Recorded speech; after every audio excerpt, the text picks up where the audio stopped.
श्रीमन नारायण।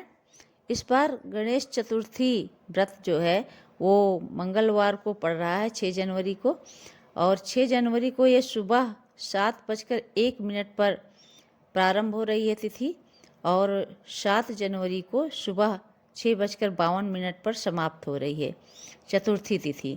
इस चतुर्थी तिथि को हम कई नामों से जानते हैं: गणेश चौथ, माघ चौथ और तिल चौथ।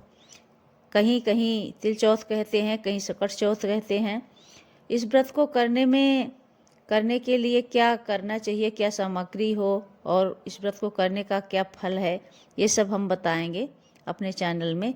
आप हमारे चैनल को लाइक करें, सब्सक्राइब करें। इस गणेश चतुर्थी का बहुत ही महत्व है। इस गणेश चतुर्थी को जो व्रत रखता है, अपने संतान के लिए व्रत रखते हैं, संतान की लंबी आयु के लिए व्रत रखते हैं, संतान की सुख समृद्धि के लिए व्रत रखते हैं। कहते हैं कि माताएं अपने बच्चों की सुरक्षा के लिए व्रत रखती हैं, लेकिन जिसकी संतान नहीं है वो संतान की प्राप्ति चाहते हैं तो इस व्रत को करें। इस व्रत को करने से जिसके संतान नहीं है उसको संतान की प्राप्ति होती है, इसलिए ये व्रत बहुत ही महत्वपूर्ण है। माघ गणेश चतुर्थी व्रत करने के लिए लोग बहुत कष्ट उठाते हैं, पूरा दिन निराजल व्रत रखते हैं, और इस व्रत को करने से गणेश भगवान प्रसन्न होते हैं। इस व्रत का बहुत महत्व है, शास्त्रों में लिखा गया है इस व्रत के बारे में। इस व्रत का कितना महत्व है। इस व्रत में तिल का दान किया जाता है, तिल से पूजा की जाती है। बहुत ही श्रद्धा से माताएं इस व्रत को रखती हैं। माघ महीने के कृष्ण पक्ष की चतुर्थी को मनाया जाता है। इसे कई नामों से जानते हैं, लेकिन जो ये नाम ज़्यादा लोग जानते हैं उसे गणेश चतुर्थी या सकट चौथ कहते हैं। तो इस व्रत को करने के लिए क्या सामग्री चाहिए ये जान लेते हैं। तो गणेश चतुर्थी व्रत में पूजा करने के लिए हमें तिल रखना ज़रूरी होता है, काला तिल रखना ज़रूरी होता है, सफ़ेद तिल भी होता है, और इसमें तिल के लड्डू बनाए जाते हैं। पूजा करने के लिए गुड़ और घी, और इसमें लाल कपड़ा रख लेते हैं, एक चौकी बिछा लेते हैं जिस पर लाल कपड़ा बिछाकर उस पर गणेश भगवान की प्रतिमा हो, या प्रतिमा नहीं है गणेश भगवान की तो शिव जी का पूरा परिवार है तो वो आप रख लें। और उसके बाद गौरी गणेश की स्थापना करें, कलश स्थापना करें, तिल थोड़ा सा नीचे रखकर उस पर दीपक जलाएं, अखंड दीपक जलाएं जो जलता रहे जब तक आप पूजा करें। वो दीपक जलाएं और एक कलश में जल रख लें अर्घ देने के लिए। इसमें अर्घ का बहुत ही महत्व है। अर्घ देते हैं ये चतुर्थी में पूजा करके, और चांद को भी अर्घ देते हैं इस व्रत में। अब पूजा करने में आप गन्ना, शकरकंदी, मीठा, कुछ फल जो समय के अनुसार हो, ऋतु के अनुसार फल हो, वो सब रख लें। इस दिन आप भूनने और कूटने का कोई काम ना करें। इस व्रत को हम बच्चों के लिए रखते हैं। अगर आपके घर में सूतक पातक नहीं है तो पूजा करें, बाकी सूतक पातक में पूजा ना करें, बाकी आप पूजा कर सकते हैं। जिनको पूजा नहीं करना है वो भी हम बताएंगे, लेकिन पूजा करने के लिए आप सब स्थापना करने के बाद आप पूजा करें और तारों की छाँव में पूजा करें। जब तारे निकल आते हैं तब आप पूजा करें, और उसके बाद जब चंद्रमा का उदय होता है तब आप अर्घ दें। चंद्रमा के उदय होने के बाद ही अर्घ दें। चंद्रमा को अर्घ दें और अपने बच्चों की सुख समृद्धि की भगवान से कामना करें। गणेश भगवान को सिर नवाकर प्रणाम करें और अपने बच्चों को भी प्रणाम करवाएं।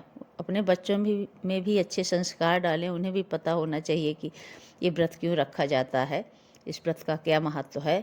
और पूरा दिन निराजल रखकर व्रत रखें, और चंद्र उदय के बाद जब अर्घ दे लें तब उसके बाद ही अपना व्रत तोड़ें। व्रत को तोड़ने के लिए आप फलाहार करें, इसमें भोजन नहीं किया जाता है।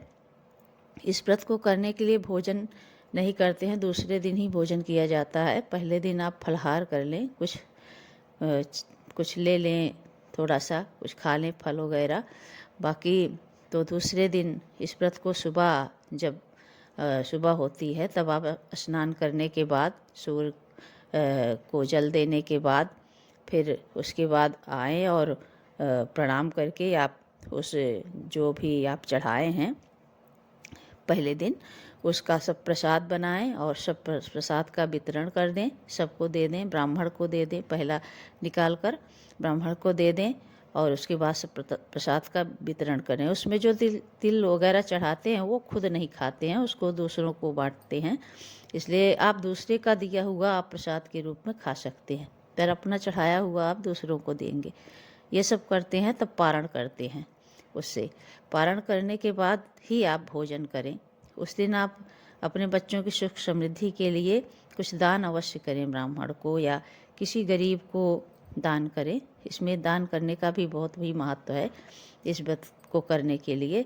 इस व्रत का बहुत विशेष महत्व है अपनी संतान के लिए। जिसके संतान नहीं है और संतान प्राप्ति चाहते हैं तो अपने संतान को पाने के लिए इस व्रत को करें। ये कठिन व्रत जरूर है लेकिन बहुत ही फलदायी है। इससे गणेश भगवान बहुत प्रसन्न होते हैं और जिसके घर में पुत्र रत्न नहीं है, पुत्र की प्राप्ति होती है। इस व्रत को अवश्य करें।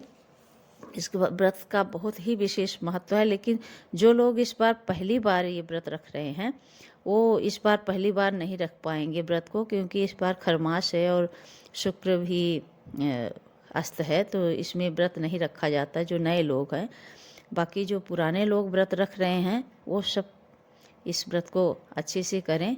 जो माताएं चौथ का व्रत करती हैं वो अपने बच्चों का आयु बढ़ाती हैं, पुत्र पौत्र धन धान्य आदि सब प्रदान करने वाला ये व्रत है। इस व्रत का बहुत ही महत्व है। नारद पुराण आदि कई ग्रंथों में इसका महत्व बताया गया है कि कहते हैं कि ये सूर्य ग्रहण में जो सत्कर्म करते हैं और उसका जो फल मिलता है वो फल इस व्रत को करने में मिल जाता है। जो लोग साल भर कोई भी गणेश चतुर्थी का व्रत नहीं रखते हैं वो भी अगर इस दिन व्रत रखें तो उसे साल भर एक गणेश चतुर्थी का व्रत करने का फल मिलता है। क्योंकि गणेश चतुर्थी का वैसे भी बहुत ही, गणेश चतुर्थी का जो व्रत रखता है उसे बहुत फल मिलता है। इसलिए ये गणेश चतुर्थी तो बहुत ही महत्वपूर्ण है, क्योंकि ये मंगलवार को पड़ रही है तो इससे मंगल देवता भी बहुत प्रसन्न होते हैं। और मंगल देवता को भगवान गणेश ने आशीर्वाद भी दिया था कि जो चतुर्थी मंगलवार को पड़ेगी और उसमें जो व्रत रखेगा उससे भगवान अत्यंत प्रसन्न होंगे, तो सारी उसकी कामना को पूर्ण करेंगे। इसलिए ये और भी महत्वपूर्ण है जो मंगलवार को पड़ रहा है गणेश चतुर्थी का व्रत। तो इसलिए इस गणेश चतुर्थी का व्रत अवश्य करें। अपने संतान की लंबी आयु के लिए, अपने घर में सुख समृद्धि के लिए गणेश चतुर्थी का व्रत रखें। श्रीमन नारायण। राधे राधे। हरे कृष्णा।